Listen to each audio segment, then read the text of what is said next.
இப்ப விஜய் வந்து ஈரோட்ல பிரச்சாரத்துக்கு போனாரு. கோபிச்செட்டிப்பாளையமா ஏதோ போனாங்க. அந்த இடத்துல திமுக ஒரு தீய சக்தி, திமுக ஒரு தீய சக்தி, திமுக ஒரு தீய சக்தி 3 டைம் சொன்னாப்ல. விஜய் மட்டுமா சொன்னாரு?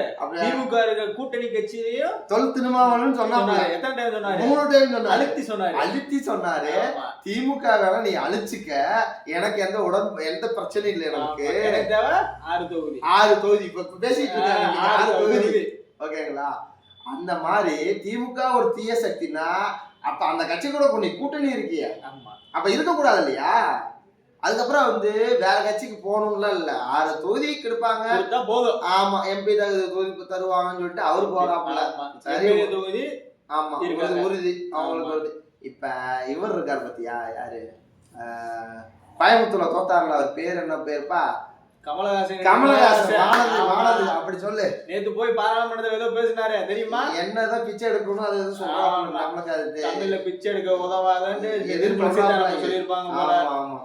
இப்ப வானதி சீனிவாசன் ஒரு பெண்மணி. ஆமா, ஓகே, ஒரு பெண்மணி, ஒரு சாதாரண ஒரு பெண்மணி பாஜக நின்னு உலக நாயகன் கமலஹாசனையே தோக்கடிச்சிட்டாங்க. ஆமா.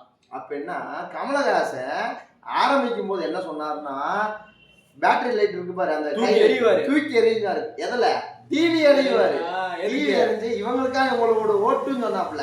இப்ப யாரு கூட கூட்டணி வச்சு ஓட்டு வந்து அவங்க அடமான வச்சுட்டாப்ல. அங்க போய் கமலஹாசன் இருக்கிற கட்சியேன்றது இப்ப தெரியல. கமலஹாசன் மட்டும் தெரியுறாரு, கட்சி தெரிய மாட்டேங்குது. அவங்க எம்பி தேர்தல் ஆயிட்டாப்ல. எம்பி ஆயிட்டாரு. அவர் இன்னைக்குதான் கட்சிக்கிறாரு, போய் பாக்குறாரு. இப்ப அதே மாதிரிதான் எல்லாருமே சினிமா நடிகர்கள் எல்லாமே இப்ப விஜய் வந்திருக்காப்ல. என்ன நடக்க போதும் தெரியல. 4 தொகுதியில நிக்க போறாரா? தேர்தல் அறிக்கைப்படி 3 தொகுதியில நிக்க முடியும், ஆனா 4 தொகுதின்னு சொல்றாங்க. தெரியுமா?